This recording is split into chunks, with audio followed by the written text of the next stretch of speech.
Punjabi radio USA ਸੁਣ ਰਹੇ ਸਾਰੇ ਸਰੋਤਿਆਂ ਨੂੰ ਬਲਵਿੰਦਰ ਕੌਰ ਵੱਲੋਂ ਪਿਆਰ ਭਰੀ ਸਤਿ ਸ਼੍ਰੀ ਅਕਾਲ। ਸਰੋਤਿਓ, ਪ੍ਰੋਗਰਾਮ ਖਬਰ ਤੇ ਨਜ਼ਰ ਪ੍ਰੋਗਰਾਮ ਦੇ ਵਿੱਚ ਸਾਡੇ ਨਾਲ ਹੋਣਗੇ ਬਲਤੇਜ ਪੰਨੂ ਜੀ, ਦੱਸਣਗੇ ਭਾਰਤ ਵਿੱਚ ਪੰਜਾਬ ਦੇ ਵਿੱਚ ਕੀ ਕੁਝ ਵਾਪਰਿਆ। ਖਬਰਾਂ ਤੇ ਨਜ਼ਰ ਮਾਰਾਂਗੇ। ਖਬਰਾਂ ਤੋਂ ਪਹਿਲਾਂ ਧੰਨਵਾਦ ਸਾਡੇ ਸਪਾਂਸਰ ਦਾ, ਜਿਨ੍ਹਾਂ ਨੇ ਇਸ ਪ੍ਰੋਗਰਾਮ ਨੂੰ ਸਪਾਂਸਰ ਕੀਤਾ, ਸਭ ਤੱਕ ਪਹੁੰਚਾਇਆ। ਗੁਰਦੀਪ ਸਿੰਘ ਵਿਰਦੀ, ਕਲੋਬਸ ਖਾਲਸਾ ਇੰਸ਼ੋਰੈਂਸ ਏਜੰਸੀ, ਸੈਨੋਜੇ 4082722500 ਹਰ ਇੱਕ ਤਰ੍ਹਾਂ ਦੀ ਇੰਸ਼ੋਰੈਂਸ ਕਰਦੇ ਨੇ। ਸਤਨਾਮ ਸਿੰਘ ਸ਼ੇਰਗਿੱਲ, ਸੈਲਮਾ, ਹਰਿੰਦਰ ਸਮਰਾਜ, ਸੈਕਰਾਮੈਂਟੋ, ਰਣਵੀਰ ਸਿੰਘ ਰਾਣਾ, ਬਿਕਰਸਫੀਲਡ, ਮਨਜੀਤ ਸਿੰਘ ਦੀਵਾਨਾ, ਫਰੈਜ਼ਨੋ, ਸਰਬਜੀਤ ਸਿੰਘ, ਬਲਵਿੰਦਰ ਚੋਕਰ, ਟਰਲਿਕ। ਬਹੁਤ ਬਹੁਤ ਧੰਨਵਾਦ ਕਰਦੇ ਹਾਂ। ਪ੍ਰੋਗਰਾਮਾਂ ਨੂੰ ਸਪਾਂਸਰ ਕਰਦੇ ਹੋ, ਸਭ ਤੱਕ ਪਹੁੰਚਾਉਂਦੇ ਹੋ। ਸਾਡੇ ਨਾਲ ਜੁੜ ਚੁੱਕੇ ਨੇ ਬਲਤੇਜ ਪੰਨੂ ਜੀ, ਸਤਿ ਸ਼੍ਰੀ ਅਕਾਲ, ਸਵਾਗਤ ਹੈ ਜੀ। ਸਤਿ ਸ਼੍ਰੀ ਅਕਾਲ ਜੀ, ਧੰਨਵਾਦ ਜੀ, ਬਹੁਤ ਮਿਹਰਬਾਨੀ। ਤੇ ਜੀ ਗੱਲ ਕਰ NRC ਸੀ, ਉਹਨੂੰ ਤੇ ਸਾਈਡ ਤੇ ਕਰ ਦਿੱਤਾ। ਹੁਣ NPR ਦੀ ਜਿਹੜੀ ਗੱਲ ਆ ਉਹ ਬਹੁਤ ਹੋ ਰਹੀ ਹੈ। ਬਿਲਕੁਲ ਜੀ, ਐਕਚੁਅਲੀ ਇਸ ਵੇਲੇ ਤੁਸੀਂ ਕਹਿ ਲਓ ਕਿ ਇੱਕ ਚੀਜ਼ ਜਿਹੜੀ ਜੀ ਉਹ ਸਾਈਡ ਤੇ ਕਰਕੇ ਦੂਜੀ ਮੂਹਰੇ ਜੀ ਉਹ ਲੈ ਆਉਂਦੀ। ਲੋਕਾਂ ਦੇ ਹਾਲਾਤ ਜਿਹੜੇ ਜੀ ਉਹ ਭੰਡਾਰੀਆ ਵਾਲੇ ਬਣਾਤੇ ਵੀ, ਇੱਕ ਮੁੱਠੀ ਚੁੱਕ ਲੈ ਦੂਜੀ ਤਿਆਰ। ਇੱਕ ਪਾਸੇ ਮੁਲਕ ਭਰ ਦੇ ਵਿੱਚ ਜਿਹੜੀਆਂ ਐਜੀਟੇਸ਼ਨ ਨੇ ਉਹ ਹੋ ਰਹੀਆਂ ਨੇ। ਜਿਹੜੇ ਚੀਰ ਫਾੜ ਕਰਨ ਵਾਲੇ ਨੇੜੇ ਉਹ ਜਾਣਨ ਵਾਲੇ ਨੇ, ਉਹ ਗੱਲ ਇਹ ਕਹਿੰਦੇ ਨੇ ਕਿ CAA ਜਿਹੜੀ ਆ ਉਹ NRC ਦਾ ਪਾਰਟ ਹੈ। NRC ਇਹਨਾਂ ਨੇ ਬੇਸ਼ੱਕ ਜਲਸੇ ਮੁਜ਼ਾਹਰਿਆਂ ਤੋਂ ਬਾਅਦ ਜਿਹੜੀ ਜੀ ਉਹ ਠੰਡੇ ਬਸਤੇ ਦੇ ਵਿੱਚ ਪਾਉਣ ਦੀ ਗੱਲ ਕਿਉਂ ਨਾ ਆਖੀ ਹੋਵੇ। ਮੈਂ ਰਾਤ ਸੁਣ ਰਿਹਾ ਸੀਗਾ, ਜਿਹੜੇ ਗ੍ਰਹਿ ਮੰਤਰੀ ਨੇ ਉਹਨਾਂ ਨੇ ਕਿਤੇ ਗੱਲ ਨਹੀਂ ਕਹੀ ਕਿ NRC ਜਿਹੜੀ ਆ ਉਹ ਨਹੀਂ ਆ ਰਹੀ ਜਾਂ ਉਹਦੇ ਉੱਤੇ ਕੰਮ ਨਹੀਂ ਹੋ ਰਿਹਾ। ਉਹ ਕੰਟੀਨਿਊ ਇਹ ਜ਼ਰੂਰ ਕਹਿੰਦੇ ਰਹੇ ਕਿ NRC ਜਿਹੜੀ ਆ ਉਹ CAA ਦਾ ਪਾਰਟ ਨਹੀਂ ਗਾ। ਜੇ ਉਹ ਕਹਿ ਰਹੇ ਕਿ ਇਹਦਾ ਪਾਰਟ ਨਹੀਂ ਗਾ, ਇਟ ਮੀਨਸ ਕਿ ਇਹਦਾ ਪਾਰਟ ਹੈ ਉਹ। ਦੂਜੇ ਪਾਸੇ ਜਿਹੜੀ ਸੈਂਟਰ ਦੀ ਸਰਕਾਰ ਹੈ ਜੀ, ਉਹਨੇ ਹੁਣ NPR ਜਿਹੜੀ ਹੈ ਜੀ ਉਹਨੂੰ ਅਪਡੇਟ ਕਰਨ ਦੇ ਵਾਸਤੇ ਮਨਜ਼ੂਰੀ ਦੇ ਦਿੱਤੀ ਹੈ ਜੀ। ਇਹ ਹੈਗੀ ਆ ਨੈਸ਼ਨਲ ਪਾਪੂਲੇਸ਼ਨ ਰਜਿਸਟ੍ਰੇਸ਼ਨ। ਔਰ ਇਹਦੇ ਵਾਸਤੇ ਇਹ ਕਿਹਾ ਗਿਆ ਜੀ ਕਿ ਪ੍ਰਧਾਨ ਮੰਤਰੀ ਦੀ ਅਗਵਾਈ ਦੇ ਵਿੱਚ ਹੋਈ ਕੈਬਨਿਟ ਬੈਠਕ ਦੇ ਵਿੱਚ ਇਸ ਤਜਵੀਜ਼ ਨੂੰ ਮਨਜ਼ੂਰੀ ਦੇ ਦਿੱਤੀ ਗਈ ਆ। NPR ਦੇ ਵਾਸਤੇ 8754 ਕਰੋੜ ਰੁਪਏ ਮਨਜ਼ੂਰ ਕੀਤੇ ਗਏ ਆ। NPR ਅਪਡੇਟ ਕਰਨ ਦੇ ਵਾਸਤੇ 3941 ਕਰੋੜ ਰੁਪਏ ਦੇ ਜਿਹੜੇ ਜੀ ਉਹ ਰਾਸ਼ੀ ਮਨਜ਼ੂਰ ਜਿਹੜੀ ਆ ਉਹ ਕੀਤੀ ਗਈ ਆ। ਜਿਹੜੇ ਇਹਨਾਂ ਦੇ ਮੰਤਰੀ ਸ਼ੰਤਰੀ ਨੇ ਵੀ ਉਹ ਇਹ ਕਹਿੰਦੇ ਆ ਕਿ ਇਹ ਕੋਈ ਲੰਮਾ ਫਾਰਮ ਨਹੀਂ ਹੋਊਗਾ ਜਿਹੜਾ ਭਰਨਾ ਪਊਗਾ NPR ਦਾ ਜੀ। ਔਰ ਇਹ ਜਨਗਣਨਾ ਹੈ ਜੀ, ਔਰ ਇਹ ਕਿਹਾ ਜਾ ਰਿਹਾ ਕਿ ਹਰ 11 ਸਾਲਾਂ ਤੋਂ ਬਾਅਦ ਹੁੰਦੀ ਹੈ। ਇਹਦਾ ਬਹਾਨਾ ਜਿਹੜਾ ਜੀ ਉਹ ਇਹ ਬਣਾਇਆ ਜਿਹੜਾ ਜਾ ਰਿਹਾ। ਕੇਂਦਰੀ ਗ੍ਰਹਿ ਮੰਤਰਾਲਾ ਇਹ ਵੀ ਕਹਿੰਦਾ ਹੈ ਕਿ ਕੌਮੀ ਆਬਾਦੀ ਰਜਿਸਟਰ NPR ਜਿਹੜਾ ਇਹਨੂੰ ਅਪਡੇਟ ਕਰਨ ਦੇ ਦੌਰਾਨ ਇਕੱਠੀ ਕੀਤੀ ਜਾਣ ਵਾਲੀ ਜਾਣਕਾਰੀ ਜਿਹੜੀ ਆ ਇਹ ਪੂਰੇ ਮੁਲਕ ਦੇ ਵਾਸਤੇ ਨਾਗਰਿਕਤਾ ਰਜਿਸਟਰ ਤਿਆਰ ਕਰਨ ਦੀ ਕੋਈ ਯੋਜਨਾ ਜਿਹੜੀ ਉਹ ਨਹੀਂ ਆ।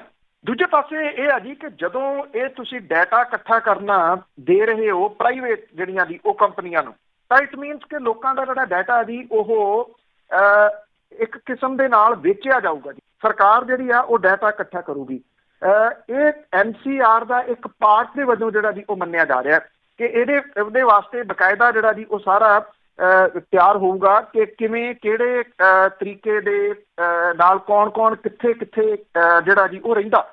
ਦੂਜਾ ਜਿਹੜਾ ਇਸ ਵੇਲੇ ਮੁਲਕ ਦੇ ਵਿੱਚ ਡਿਟੈਂਸ਼ਨ ਸੈਂਟਰ ਜਿਹੜੇ ਬਣਾਏ ਜਾ ਰਹੇ ਆ ਉਹ ਬੜਾ ਤਕੜਾ ਜਿਹੜਾ ਜੀ ਉਹ ਚਰਚਾ ਦਾ ਵਿਸ਼ਾ ਬਣ ਰਹੇ ਆ। ਜਿੱਥੇ ਬਣ ਰਹੇ ਆ, ਅਸਮ ਬਣ ਰਹੇ ਆ, ਪੱਛਮੀ ਬੰਗਾਲ 'ਚ ਬਣ ਰਹੇ ਆ। ਹਾਲਾਂਕਿ ਮਹਾਰਾਸ਼ਟਰ ਦੇ ਮੁੱਖ ਮੰਤਰੀ ਕਹਿੰਦੇ ਆ ਕਿ ਇੱਥੇ ਕੋਈ ਡਿਟੈਂਸ਼ਨ ਸੈਂਟਰ ਨਹੀਂ ਬਣ ਰਿਹਾ, ਤੁਸੀਂ ਬਿਲਕੁਲ ਇਹਦੇ ਤੋਂ ਨਿਸ਼ਚਿੰਤ ਹੋ ਜਾਓ। ਪਰ ਬਾਕੀ ਥਾਵਾਂ ਦੇ ਉੱਤੇ ਬਣ ਰਹੇ ਆ ਜੀ। ਇਹ ਡਿਟੈਂਸ਼ਨ ਸੈਂਟਰ ਕਿਉਂ ਬਣ ਰਿਹਾ, ਇਹ ਵੱਡਾ ਜਿਹੜਾ ਜੀ ਉਹ ਸਵਾਲ ਉੱਠ ਕੇ ਖੜਾ ਹੋ ਰਿਹਾ। ਮਤਲਬ ਇਹ ਕਿ NRC ਤੋਂ ਕੋਈ ਬੈਕਅਪ ਜਿਹੜੀ ਜੀ ਉਹ ਨਹੀਂ ਕੀਤੀ ਜਾ ਰਹੀ। ਹਾਂ, ਇਹ ਹੋ ਸਕਦਾ ਕਿ ਰਾਹ ਜਿਹੜਾ ਜੀ ਦੂਸਰੇ ਦੇ ਰਾਹੀਂ ਉਹਨੂੰ ਲਿਆਂਦਾ ਜਾਊਗਾ। ਬਿਲਕੁਲ, ਕੁਛ ਨਾ ਕੁਛ ਕਰਨਗੇ ਜੀ ਜ਼ਰੂਰ। ਤੇ ਅੱਗੇ ਗੱਲ ਕਰਦੇ ਹਾਂ ਪੰਜਾਬ ਦੇ ਲੋਕਾਂ ਦੀ। ਤੇ ਬਿਜਲੀ ਦਾ ਬੋਝ ਕਹਿੰਦੇ ਬਹੁਤ ਹੋਰ ਵਧਣ ਵਾਲਾ ਹੈ। ਬਿਲਕੁਲ ਜੀ, ਪੰਜਾਬ ਰਾਜ ਬਿਜਲੀ ਰੈਗੂਲੇਟਰੀ ਕਮਿਸ਼ਨ ਜਿਹੜਾ ਜੀ ਉਹਨੇ ਸੁਪਰੀਮ ਕੋਰਟ ਦੇ ਫੈਸਲੇ ਨੂੰ ਲਾਗੂ ਕਰਨ ਦੇ ਵਾਸਤੇ ਜਿਹੜੇ ਪੰਜਾਬ ਦੇ ਵਿੱਚ ਬਿਜਲੀ ਵਰਤਣ ਵਾਲੇ ਨੇ ਜੀ ਉਹਨਾਂ ਦੇ ਉੱਤੇ 1490 ਕਰੋੜ ਰੁਪਏ ਦਾ ਹੋਰ ਬੋਝ ਪਾਉਣ ਦਾ ਫੈਸਲਾ ਜਿਹੜਾ ਜੀ ਉਹ ਕੀਤਾ। ਜਿਹੜੇ 2 ਪ੍ਰਾਈਵੇਟ ਥਰਮਲ ਪਲਾਂਟ ਨੇ ਇਹਨਾਂ ਨੂੰ ਜਿਹੜਾ ਜੀ ਇਹ ਪੈਸਾ ਅਦਾ ਕੀਤਾ ਜਾਣਾ। ਅਸਲ 'ਚ ਇਹਨਾਂ ਥਰਮਲ ਪਲਾਂਟਸ ਨੇ ਹੀ ਮਾਰਿਆ ਪੰਜਾਬੀਆਂ ਨੂੰ ਜੀ। ਜਿਹੜੇ 2 ਪ੍ਰਾਈਵੇਟ ਲੱਗੇ ਇਹਦੇ ਵਿੱਚ ਪਿਛਲੇ ਡਿਪਟੀ ਮੁੱਖ ਮੰਤਰੀ ਦੀ ਹਿੱਸਾ ਪੱਤੀ ਹੈ ਜਿਹਨੇ ਜਿਹੜੇ ਜੀ ਉਹ ਸਾਈਨ ਵਗੈਰਾ ਕੀਤੇ ਜੀ। ਕਮਿਸ਼ਨ ਦੇ ਫੈਸਲੇ ਦੇ ਨਾਲ 1 ਜਨਵਰੀ ਤੋਂ 31 ਦਸੰਬਰ ਤੱਕ 1 ਸਾਲ ਦੇ ਵਾਸਤੇ ਜਿਹੜੇ ਘਰੇਲੂ ਖਪਤਕਾਰਾਂ ਦੇ ਵਾਸਤੇ 30 ਪੈਸੇ ਪ੍ਰਤੀ ਯੂਨਿਟ ਤੇ ਸਨਅਤਾਂ ਦੇ ਵਾਸਤੇ 29 ਪੈਸੇ ਪ੍ਰਤੀ ਯੂਨਿਟ ਬਿਜਲੀ ਜਿਹੜੀ ਜੀ ਉਹ ਮਹਿੰਗੀ ਹੋ ਜੂਗੀ ਔਰ ਇਹ 36 ਤੇ 35 ਪੈਸੇ ਜਿਹੜਾ ਜੀ ਉਹ ਵਾਧਾ ਹੋਊਗਾ। ਦੋ ਜਿਹੜੇ ਪ੍ਰਾਈਵੇਟ ਥਰਮਲ ਪਲਾਂਟ ਨੇ ਇਹਨਾਂ ਦੇ ਮਾਲਕਾਂ ਨੇ ਸੁਪਰੀਮ ਕੋਰਟ ਦੇ ਵਿੱਚ ਕੇਸ ਦਾਇਰ ਕਰਕੇ ਕੋਲੇ ਦੀ ਢੁਆਈ ਦੇ ਪੈਸੇ ਪੰਜਾਬ ਰਾਜ ਪਾਵਰ ਕਾਰਪੋਰੇਸ਼ਨ ਕੋਲੋਂ ਮੰਗੇ ਸੀਗੇ ਤੇ ਅਦਾਲਤ ਦਾ ਫੈਸਲਾ ਇਹਨਾਂ ਦੇ ਹੱਕ ਦੇ ਵਿੱਚ ਹੋ ਗਿਆ। ਰੈਗੂਲੇਟਰੀ ਕਮਿਸ਼ਨ ਤੇ ਕੇਂਦਰ ਸਰਕਾਰ ਦੇ ਕਮਿਸ਼ਨ ਨੇ ਇਹਨਾਂ ਵਿਰੁੱਧ ਫੈਸਲਾ ਕੀਤਾ ਸੀਗਾ, ਪਰ ਸੁਪਰੀਮ ਕੋਰਟ ਨੇ ਫੈਸਲਾ ਪ੍ਰਾਈਵੇਟ ਥਰਮਲ ਪਲਾਂਟ ਦੇ ਹੱਕ ਦੇ ਵਿੱਚ ਸੁਣਾਇਆ ਔਰ ਰੈਗੂਲੇਟਰੀ ਕਮਿਸ਼ਨ ਨੇ ਇਸ ਪੈਸੇ ਦੀ ਵਸੂਲੀ ਬਿਜਲੀ ਦਰਾਂ ਦੇ ਵਿੱਚ ਵਾਧਾ ਕਰਕੇ ਖਪਤਕਾਰਾਂ ਦੇ ਕੋਲੋਂ ਲੈਣ ਦਾ ਜਿਹੜਾ ਜੀ ਉਹ ਫੈਸਲਾ ਕੀਤਾ। ਪੰਜਾਬ ਰਾਜ ਪਾਵਰ ਕਾਰਪੋਰੇਸ਼ਨ ਲਿਮਟਿਡ ਜਿਹੜਾ ਜੀ ਪਹਿਲਾਂ ਹੀ ਨਾਭਾ ਪਾਵਰ ਪਲਾਂਟ ਤੇ ਤਲਵੰਡੀ ਪਾਵਰ ਪਲਾਂਟ ਨੂੰ 1424 ਕਰੋੜ ਰੁਪਏ ਦੀ ਅਦਾਇਗੀ ਜਿਹੜਾ ਜੀ ਉਹ ਕਰ ਚੁੱਕਾ ਔਰ ਇਹਨਾਂ ਪਾਵਰ ਪਲਾਂਟ ਦੇ ਮਾਲਕਾਂ ਨੇ 1300 ਕਰੋੜ ਰੁਪਈਆ ਹੋਰ ਲੈਣ ਦੇ ਵਾਸਤੇ ਸੁਪਰੀਮ ਕੋਰਟ ਦੇ ਵਿੱਚ ਇੱਕ ਕੇਸ ਜਿਹੜਾ ਉਹ ਦਾਇਰ ਕੀਤਾ ਹੋਇਆ ਜਿਹਦੀ ਅਗਲੇ ਸਾਲ ਜਨਵਰੀ ਮਹੀਨੇ ਦੇ ਵਿੱਚ ਫੈਸਲਾ ਆਊਗਾ। ਸੋ ਜੇ ਉਹ ਵੀ ਆਉਂਦਾ ਤੇ 1300 ਕਰੋੜ ਤੁਸੀਂ ਸਮਝ ਲਓ ਕਿ ਹੋਰ ਜਿਹੜਾ ਜੀ ਇਹ ਬੋਝ ਪਾਤਾ। ਅੱਜ ਅਕਾਲੀ ਦਲ ਜਿਹੜਾ ਜੀ ਉਹ ਧਰਨੇ ਲਾ ਰਿਹਾ ਜਿਹੜਾ ਜੀ ਕਿ ਮੌਜੂਦਾ ਸਰਕਾਰ ਦੇ ਵਿੱਚ ਕੁਝ ਨਹੀਂ ਹੋ ਰਿਹਾ। ਇਹ ਉਹ ਗੰਢਾਂ ਨੇ ਜੀ ਜਿਹੜੀਆਂ ਮੂੰਹ ਦੇ ਨਾਲ ਵੀ ਨਹੀਂ ਖੁੱਲਣੀਆਂ ਕਿਉਂਕਿ ਇਹਨਾਂ ਦੇ ਨਾਲ 20-20 ਸਾਲ ਦੇ ਕੰਟਰੈਕਟ ਜਿਹੜੇ ਆ ਜੀ ਉਹ ਸਾਈਨ ਕੀਤੇ ਹੋਏ ਆ ਪਿਛਲੀ ਸਰਕਾਰ ਨੇ ਔਰ ਕਿਉਂਕਿ ਉਹਨਾਂ ਦਾ ਹਿੱਸਾ ਪੱਤੀ ਹੈ ਜੀ ਔਰ ਅਰਬਾਂ ਰੁਪਈਆ ਜਿਹੜਾ ਜੀ ਉਹ ਪੰਜਾਬੀਆਂ ਦੀਆਂ ਜੇਬਾਂ ਦੇ ਵਿੱਚੋਂ ਇਹ ਕੰਟੀਨਿਊਸ ਕੱਢ ਰਹੇ ਆ ਔਰ ਤਬਾਹ ਕਰਕੇ ਰੱਖ ਦੇਣਗੇ ਜੀ ਪੰਜਾਬ ਦੀ ਸਨਅਤ ਨੂੰ ਔਰ ਪੰਜਾਬ ਦੇ ਜਿਹੜਾ ਜੀ ਉਹ ਲੋਕਾਂ ਨੂੰ, ਜਿੱਥੇ ਬਿਜਲੀ ਇਸ ਵੇਲੇ ਪੂਰੇ ਮੁਲਕ ਦੇ ਵਿੱਚੋਂ ਸਭ ਤੋਂ ਮਹਿੰਗੀ ਜਿਹੜੀ ਜੀ ਉਹ ਦਿੱਤੀ ਜਾ ਰਹੀ ਹੈ। ਦੇਖੋ ਜੀ ਅਗਲੇ ਬਹੁਤ ਸਾਰੇ ਸਾਲਾਂ ਲਈ ਤਾਂ ਇਹ ਖਾ ਚੁੱਕੇ ਆ।